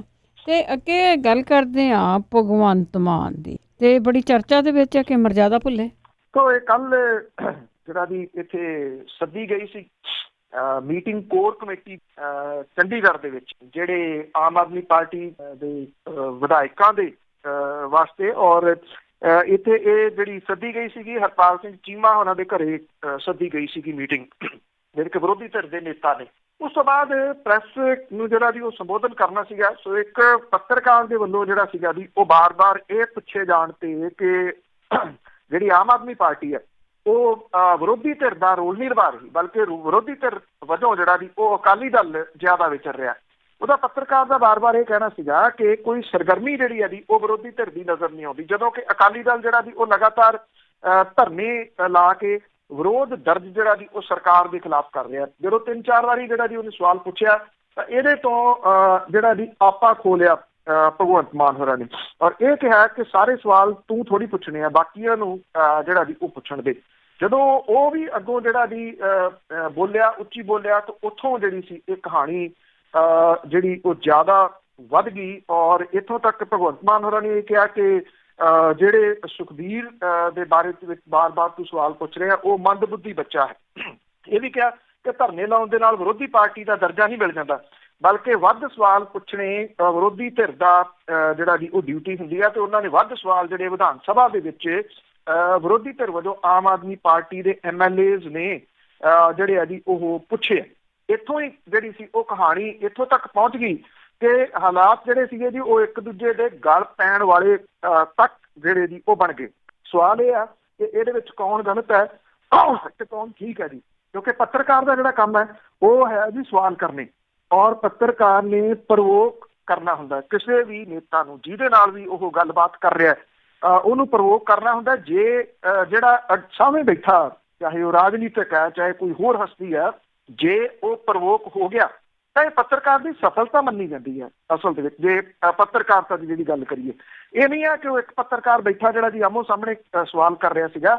ਜਿਹੜੇ ਨੇਤਾ ਨੇ ਉਹ ਅਕਸਰ ਇਹਨੂੰ ਇਸ ਤਰੀਕੇ ਦੇ ਨਾਲ ਵੀ ਟਾਲ ਜਾਂਦੇ ਆ ਕਿ ਨੋ ਕਮੈਂਟਸ, ਇਹਦੇ ਉੱਤੇ ਮੈਂ ਕੋਈ ਆਪਣਾ ਪ੍ਰਤੀਕਰਮ ਨਹੀਂ ਦੇਣਾ, ਅਗਲਾ ਸਵਾਲ ਜਿਹੜਾ ਜੀ ਉਹ ਪੁੱਛ ਲਓ। ਤਰੀਕਾ ਤਾਂ ਇਹ ਹੈ, ਤਰੀਕਾ ਇਉਂ ਇਸ ਤਰੀਕੇ ਦੇ ਨਾਲ ਨਹੀਂ ਰੋਕਿਆ ਜਾ ਸਕਦਾ ਕਿਸੇ ਨੂੰ ਕਿ ਤੂੰ ਸਵਾਲ ਨਾ ਕਰ ਜਾਂ ਤੂੰ ਇੱਕੋ ਸਵਾਲ ਦੇ ਉੱਤੇ ਜਿਹੜਾ ਜੀ ਉਹ ਜ਼ੋਰ ਦੇ ਰਿਹਾ। ਜਿਹੜੇ ਇਹਦੇ ਵਿੱਚ ਮੈਂ ਫੇਰ ਕਹੂੰਗਾ ਜੀ ਕਿ ਪੱਤਰਕਾਰ ਨੇ ਕੀ ਸਵਾਲ ਕੀਤਾ ਜਿਹੜਾ ਜੀ ਉਹ ਗਲਤ ਸੀ ਜਾਂ ਠੀਕ ਸੀ, ਇਹ ਮਾਇਨੇ ਨਹੀਂ ਰੱਖਦਾ ਜੀ, ਪਰ ਆਪਣਾ ਜਿਹੜਾ ਜੀ ਆਪ ਜਿਹੜਾ ਉਹ ਗਵਾ ਲੈਣਾ, ਆਪਣੇ ਪੇਸ਼ੈਂਸ ਤੋਂ ਜਿਹੜਾ ਜੀ ਬਾਹਰ ਹੋ ਜਾਣਾ। ਇੱਕ ਮੈਂਬਰ ਪਾਰਲੀਮੈਂਟ ਜਿਹੜਾ ਜੀ ਉਹ ਇੱਕ ਉੱਚੇ ਅਹੁਦੇ ਦੇ ਉੱਤੇ ਬੈਠਾ ਹੋਇਆ, ਸੈਕੰਡ ਟਰਮ ਮੈਂਬਰ ਪਾਰਲੀਮੈਂਟ ਦੀ ਆ, ਉੱਥੇ ਪੇਸ਼ੈਂਸ ਜਿਹੜੀ ਆ ਜੀ ਸੈਕੰਡ ਟਰਮ ਜਿੰਨੀ ਹੋਣੀ ਚਾਹੀਦੀ ਆ, ਉੱਥੇ ਪੇਸ਼ੈਂਸ ਜਿਹੜੀ ਆ ਉਹ ਦੁੱਗਣੀ ਹੋ ਜਾਣੀ ਚਾਹੀਦੀ ਆ। ਜੇ ਦੂਸਰੀ ਵਾਰੀ ਲੋਕਾਂ ਨੇ ਜਿਹੜਾ ਜੀ ਉਹ ਸਹਿਯੋਗ ਦੇ ਕੇ ਜਾਂ ਤੁਹਾਨੂੰ ਜਿਤਾ ਕੇ ਜਿਹੜਾ ਜੀ ਉਹ ਭੇਜਿਆ, ਜੇ ਉੱਥੇ ਤੁਸੀਂ ਆਪਾ ਜਿਹੜਾ ਜੀ ਉਹ ਲੂਜ਼ ਕਰ ਰਹੇ ਹੋ ਤਾਂ ਗਲਤੀ ਜਿਹੜੀ ਹੈ ਜੀ ਉਹ ਆਪਾਂ ਲੂਜ਼ ਕਰਨ ਵਾਲੇ ਦੀ ਹੈ, ਸਵਾਲ ਪੁੱਛਣ ਵਾਲੇ ਦੀ ਗਲਤੀ ਉੱਥੇ ਬਿਲਕੁਲ ਨਹੀਂ ਕਹੀ ਜਾ ਸਕਦੀ। ਜੀ ਜੀ ਜੀ, ਪੇਸ਼ੈਂਸ ਬਹੁਤ ਜ਼ਰੂਰੀ ਹੈ ਜੀ, ਸਪੈਸ਼ਲੀ ਇੱਦਾਂ ਦੇ ਲੋਕਾਂ ਨੂੰ। ਤੇ ਅਖੀਰ ਦੇ ਵਿੱਚ ਗੱਲ ਕਰਦੇ ਹਾਂ ਬਿਕਰਮ ਮਜੀਠੀਆ ਦੀ। ਉਸਨੇ ਕਿਹਾ ਕਿ ਗੈਂਗਸਟਰਾਂ ਦੀਆਂ ਉਸਨੂੰ ਧਮਕੀਆਂ ਆ ਰਹੀਆਂ ਕਿ ਜਾਨੋਂ ਮਾਰ ਦੇਣਗੇ। ਐਕਚੁਅਲੀ ਇਹ ਬੜੀ ਕੁਝ ਅਜੀਬੋ-ਗਰੀਬ ਦੀਆਂ ਗੱਲਾਂ ਹੀ ਜਿਹੜੀਆਂ ਦੀ ਉਹ ਹੋ ਰਹੀਆਂ ਨੇ ਪੰਜਾਬ ਦੀ ਰਾਜਨੀਤੀ ਦੇ ਵਿੱਚ। ਸੁਖਬੀਰ ਸਿੰਘ ਬਾਦਲ ਹੋਰੀ ਕੱਲ ਧਰਨਾ ਲਾਇਆ ਜੀ ਮੋਗੇ ਦੇ ਵਿੱਚ, ਤੇ ਕਹਿੰਦੇ ਨਸ਼ਾ ਜਿਹੜਾ ਉਹ ਪੁਲਿਸ ਤੇ ਰਾਜਨੀਤਿਕ ਰਲ ਕੇ ਜਿਹੜਾ ਦੀ ਉਹ ਵਿਕਾ ਰਹੇ ਆ। ਕਹਿੰਦੇ ਕਿ ਇਹ ਜਿਹੜੇ ਕਾਂਗਰਸੀ ਨੇ ਉਹ ਮਹੀਨਾ ਲੈਂਦੇ ਆ ਪੁਲਿਸ ਵਾਲਿਆਂ ਤੋਂ, ਤੇ ਪੁਲਿਸ ਵਾਲੇ ਜਿਹੜੇ ਉਹ ਮਹੀਨਾ ਲੈਂਦੇ ਆ ਸਮਗਲਰਾਂ ਤੋਂ। ਇਹ ਵੈਸੇ ਪਤਾ ਨਹੀਂ ਇਹ ਤਜਰਬੇ ਦੇ ਹਿਸਾਬ ਦੇ ਨਾਲ ਕਹਿ ਰਹੇ ਆ ਜਾਂ ਕੋਈ ਹੋਰ। ਇਹੀ ਇਲਜ਼ਾਮ ਜਿਹੜੇ ਦੀ ਉਹ ਕਾਂਗਰਸੀ ਲਾਉਂਦੇ ਹੁੰਦੇ ਸੀਗੇ ਅਕਾਲੀ ਦਲ ਦੇ ਉੱਤੇ ਜਦੋਂ ਅਕਾਲੀ ਦਲ ਦੀ ਸਰਕਾਰ ਸੀਗੀ। ਉਹੀ ਇਲਜ਼ਾਮ ਜਿਹੜੇ ਆ ਜੀ ਉਹ ਸੁਖਬੀਰ ਸਿੰਘ ਬਾਦਲ ਹੋਰੀ ਅੱਜ ਕਾਂਗਰਸੀਆਂ ਦੇ ਉੱਤੇ ਜਿਹੜਾ ਦੀ ਲਾ ਰਹੇ ਆ। ਹਾਲਾਤ ਅਜਿਹੇ ਜਿਹੜਾ ਦੀ ਉਹ ਬਣ ਗਏ ਆ, ਮਤਲਬ ਕਿ ਬਣਿਆ ਕੁਛ ਨਹੀਂ, ਹੋਇਆ ਕੁਛ ਨਹੀਂ, ਚੇਂਜ ਕੁਛ ਨਹੀਂ ਜਿਹੜੀ ਦੀ ਉਹ ਹੋਈ। ਮਹਿਜ਼ ਇਲਜ਼ਾਮਬਾਜ਼ੀ ਜਿਹੜੀ ਹੈ ਜੀ ਉਹ ਸਿਖਰ ਦੇ ਉੱਤੇ ਆ। ਪਹਿਲਾਂ ਇਲਜ਼ਾਮਬਾਜ਼ੀ ਦੇ ਨਾਲ ਹੀ ਕਾਂਗਰਸੀਆਂ ਨੇ ਜਿਹੜੀ ਦੀ ਉਹ ਸਰਕਾਰ ਬਣਾ ਲਈ, ਹੁਣ ਇਲਜ਼ਾਮਬਾਜ਼ੀ ਜਿਹੜੀ ਹੈ ਜੀ ਉਹ ਸਰਕਾਰ ਦੇ ਉੱਤੇ ਲਾ ਰਹੇ ਆ। ਇਹੀ ਦੋਸ਼ ਤਾਂ ਜਿਹੜੇ ਦੀ ਪਹਿਲਾਂ ਅਕਾਲੀਆਂ ਦੇ ਉੱਤੇ ਲੱਗਦੇ ਹੁੰਦੇ ਸੀ, ਹੁਣ ਕਾਂਗਰਸੀਆਂ ਦੇ ਉੱਤੇ ਲੱਗ ਰਹੇ ਆ। ਉਧਰ ਦੂਜੇ ਪਾਸੇ ਜਦੋਂ ਖਾਸ ਤੌਰ ਦੇ ਉੱਤੇ ਨਾਭਾ ਜੇਲ੍ਹ ਬ੍ਰੇਕ ਹੋਈ ਸੀਗੀ, ਉਦੋਂ ਦੇ ਇੱਕ ਮੰਤਰੀ ਦਾ ਨਾਮ ਬੜਾ ਬੋਲਦਾ ਸੀਗਾ ਜੀ, ਕਿਉਂਕਿ ਇਸੇ ਕਰਕੇ ਉਹ ਅੱਜ ਤੱਕ ਉਹਦਾ ਜਿਹੜਾ CCTV ਫੁਟੇਜ ਸੀਗੀ ਉਹ ਸਾਹਮਣੇ ਨਹੀਂ ਆਈ ਉਹਦੀ ਜੇਲ੍ਹ ਬ੍ਰੇਕ ਦੀ, ਕਿ ਕੌਣ ਕਢਾ ਕੇ ਜਿਹੜਾ ਜੀ ਉਹਨਾਂ ਨੂੰ ਲੈ ਗਿਆ ਸੀਗਾ, ਜਾਂ ਗੈਂਗਸਟਰਾਂ ਦੀ ਪੁਸ਼ਤ ਪਨਾਹੀ ਜਿਹੜੀ ਦੀ ਉਹ ਕੌਣ ਕਰਦੇ ਰਹੇ। ਹੁਣ ਹੈਰਾਨੀਜਨਕ ਤਰੀਕੇ ਦੇ ਨਾਲ ਜਿਹੜੇ ਬਿਕਰਮ ਸਿੰਘ ਮਜੀਠੀਆ ਉਹ ਇਹ ਇਲਜ਼ਾਮ ਲਾ ਰਹੇ ਆ ਕਿ ਇੱਕ ਗੈਂਗਸਟਰ ਜਿਹੜਾ ਉਹਨੂੰ ਜਾਨੋਂ ਮਾਰਨ ਦੀ ਧਮਕੀ ਜਿਹੜੀ ਹੈ ਜੀ ਉਹ ਦਿੱਤੀ ਆ। ਇਹਦੇ ਵਿੱਚ ਉਹ ਗੈਂਗਸਟਰ ਦੇ ਬਾਰੇ ਦੇ ਵਿੱਚ ਇਹ ਦੱਸ ਰਿਹਾ ਕਿ ਉਹ ਜੇਲ੍ਹ ਦੇ ਵਿੱਚ ਆ ਔਰ ਜੇਲ੍ਹ 'ਚੋਂ ਉਹਨੂੰ ਮਾਰਨ ਦੀ ਧਮਕੀ ਦਿੱਤੀ ਗਈ ਆ। ਇਹ ਵੀ ਕਿਹਾ ਕਿ ਜਿਹੜੀ ਸਰਕਾਰ ਹੈ ਉਹ ਇਹਦੀ ਜਾਂਚ ਹਾਈ ਕੋਰਟ ਦੇ ਕਿਸੇ ਮੌਜੂਦਾ ਜੱਜ ਜਾਂ CBI ਦੇ ਕੋਲੋਂ ਜਿਹੜੀ ਉਹ ਕਰਵਾਵੇ। ਜਿਹੜਾ ਬਿਕਰਮ ਸਿੰਘ ਮਜੀਠੀਆ ਜੀ ਉਹਨੇ ਇਹ ਵੀ ਕਿਹਾ ਕਿ ਇਹ ਧਮਕੀ ਉਹਨੇ ਜਿਹੜੀ ਹੈ ਜੀ ਉਹ ਦਿੱਤੀ ਆ ਮੌਜੂਦਾ ਜੇਲ੍ਹ ਮੰਤਰੀ ਸੁਖਜਿੰਦਰ ਸਿੰਘ ਰੰਧਾਵਾ ਹੋਰਾਂ ਦੇ ਕਹਿਣ ਦੇ ਉੱਤੇ, ਔਰ ਇਹ ਵੀ ਕਿਹਾ ਕਿ ਜਿਹੜੇ ਸੁਖਜਿੰਦਰ ਸਿੰਘ ਰੰਧਾਵਾ ਨੇ ਉਹਨਾਂ ਨੂੰ ਬਰਖਾਸਤ ਕਰੇ ਸਰਕਾਰ ਉਹਨਾਂ ਦੇ ਜੇਲ੍ਹ ਮੰਤਰੀ ਤੋਂ, ਔਰ ਜਿਹੜੇ ਕਿ ਇਹਨਾਂ ਜਿਹੜੇ ਗੈਂਗਸਟਰ ਨੇ ਉਹਨਾਂ ਦੀ ਪੁਸ਼ਤ ਪਨਾਹੀ ਜਿਹੜੀ ਹੈ ਜੀ ਉਹ ਕਰ ਰਹੇ ਆ। ਇਹਨੇ ਜਿਹੜਾ ਦੀ ਬਿਕਰਮ ਸਿੰਘ ਮਜੀਠੀਆ ਨੇ ਕਿਹਾ ਕਿ ਗੈਂਗਸਟਰ ਨੇ ਆਪਣੇ ਫੇਸਬੁੱਕ ਅਕਾਊਂਟ ਤੋਂ 10 ਦਸੰਬਰ ਨੂੰ ਜੇਲ੍ਹ ਅੰਦਰੋਂ ਮਜੀਠੀਆ ਨੂੰ ਸਿੱਧੀ ਮੌਤ ਦੀ ਧਮਕੀ ਜਿਹੜੀ ਹੈ ਜੀ ਉਹ ਜਾਰੀ ਕੀਤੀ ਆ। ਉਹਨੇ ਤਸਵੀਰ ਦੇ ਨਾਲ ਮੌਤ ਦੀ ਧਮਕੀ ਪੋਸਟ ਜਿਹੜੀ ਹੈ ਜੀ ਉਹ ਪਾਈ ਗਈ ਆ, ਔਰ ਵੀਡੀਓ ਇਹ ਵੀ ਕਹਿੰਦਾ ਹੈ ਕਿ हमसे दोस्ती और दुश्मनी दोनों अच्छी होगी, और ਇਹ ਵੀ ਕਿਹਾ ਕਿ ਦੁਸ਼ਮਣ ਕੇ लिए शमशान घाट में ਉਹਨੇ ਕਿਹਾ ਕਿ ਇਹ ਧਮਕੀ ਉਹਨੂੰ ਜਿਹੜੀ ਹੈ ਜੀ ਉਹ ਦਿੱਤੀ ਗਈ ਆ। ਪਤਾ ਨਹੀਂ ਇਹਦੇ ਵਿੱਚ ਜਿਹੜਾ ਜੀ ਕੌਣ ਸੱਚਾ ਕੌਣ ਜਿਹੜਾ ਜੀ ਉਹ ਝੂਠਾ ਆ। ਜਦੋਂ ਵੀ ਕਿਤੇ ਗੈਂਗਸਟਰਾਂ ਦੀ ਗੱਲ ਜਿਹੜੀ ਜੀ ਉਹ ਚੱਲਦੀ ਆ, ਇੱਕ ਤਾਂ ਆਉਂਦੀ ਆ ਕਿ ਇਹਨਾਂ ਦੀ ਪੁਸ਼ਤ ਪਨਾਹੀ ਜਿਹੜੀ ਆ ਜੀ ਉਹ ਰਾਜਨੀਤਿਕ ਲੋਕ ਸਮੇਂ ਦੇ ਉੱਤੇ ਆਪਣੇ ਫਾਇਦਿਆਂ ਦੇ ਵਾਸਤੇ ਜਿਹੜੀ ਜੀ ਉਹ ਕਰਦੇ ਰਹੇ ਆ। ਗੈਂਗਸਟਰ ਕੋਈ ਮਾਂ ਦੇ ਪੇਟ ਦੇ ਵਿੱਚੋਂ ਬਣ ਕੇ ਨਹੀਂ ਆਉਂਦਾ, ਬਲਕਿ ਹਾਲਾਤ ਉਹਨੂੰ ਜਿਹੜਾ ਉਹ ਬਣਾਉਂਦੇ ਆ ਤੇ ਉਹਨਾਂ ਨੂੰ ਸ਼ਹਿ ਜਿਹੜੀ ਦਿੰਦੇ ਆ ਉਹ ਰਾਜਨੀਤਿਕ ਲੋਕ ਦਿੰਦੇ ਆ। ਕਿੰਨੇ ਗੈਂਗਸਟਰ ਦੀਆਂ ਕਹਾਣੀਆਂ ਜਿਹੜੀਆਂ ਜੀ ਉਹ ਸਾਹਮਣੇ ਆ ਚੁੱਕੀਆਂ ਹੋਈਆਂ ਨੇ ਕਿ ਕਿਹੜੇ ਨੇਤਾਵਾਂ ਨੇ ਉਹਨਾਂ ਨੂੰ ਜਿਹੜਾ ਜੀ ਉਹ ਬਣਾਇਆ। ਲੱਖਾ ਸਿਧਾਣਾ ਹੋਰੀ ਓਪਨਲੀ ਜਿਹੜਾ ਜੀ ਉਹ ਦੱਸਦੇ ਆ ਕਿ ਸਾਬਕਾ ਮੰਤਰੀ ਜਿਹੜਾ ਜੀ ਇੱਥੋਂ ਬਿਕਰਮ ਆਪਣੇ ਮਲੂਕਾ ਹੈ ਜੀ ਸਿਕੰਦਰ ਸਿੰਘ ਮਲੂਕਾ, ਉਹ ਉਹਦੇ ਤੋਂ ਕਿਹੋ ਜਿਹੇ ਕੰਮ ਜਿਹੜੇ ਜੀ ਉਹ ਕਰਵਾਉਂਦਾ ਰਿਹਾ। ਉਹ ਤਾਂ ਚਲੋ ਖੁਸ਼ਕਿਸਮਤੀ ਦੇ ਨਾਲ ਇਸ ਲਾਈਨ ਦੇ ਵਿੱਚੋਂ ਨਿਕਲ ਆਇਆ, ਬਚ ਗਿਆ, ਨਹੀਂ ਤਾਂ ਕਿੰਨੇ ਨੇ ਜੀ ਜਿਹੜੇ ਇਹਨਾਂ ਲਈ ਕੰਮ ਕਰਦੇ ਰਹੇ ਤੇ ਬਾਅਦ ਦੇ ਵਿੱਚ ਮੁਕਾਬਲਿਆਂ ਦੇ ਵਿੱਚ ਉਹ ਮਾਰੇ ਵੀ ਗਏ। ਜੀ ਬਿਲਕੁਲ, ਬਹੁਤ ਬਹੁਤ ਧੰਨਵਾਦ ਬਲਤੇਜ ਪੰਨੂ ਜੀ। ਮਿਹਰਬਾਨੀ ਜੀ, ਧੰਨਵਾਦ ਜੀ, ਸਤਿ ਸ਼੍ਰੀ ਅਕਾਲ ਜੀ। ਸਰੋਤੇ ਸਾਨੂੰ ਬਲਤੇਜ ਪੰਨੂ ਸਾਡੇ ਨਾਲ ਜੁੜਦੇ ਨੇ, ਕਰਦੇ ਨੇ ਖਬਰਾਂ। ਇਸੇ ਦੇ ਨਾਲ ਸਾਡਾ ਅੱਜ ਦਾ ਬੁਲਟਨ ਇੱਥੇ ਹੀ ਸਮਾਪਤ। ਬਲਵਿੰਦਰ ਕੌਰ ਵੱਲੋਂ ਆਪ ਸਭ ਨੂੰ ਹੀ ਸਤਿ ਸ਼੍ਰੀ ਅਕਾਲ।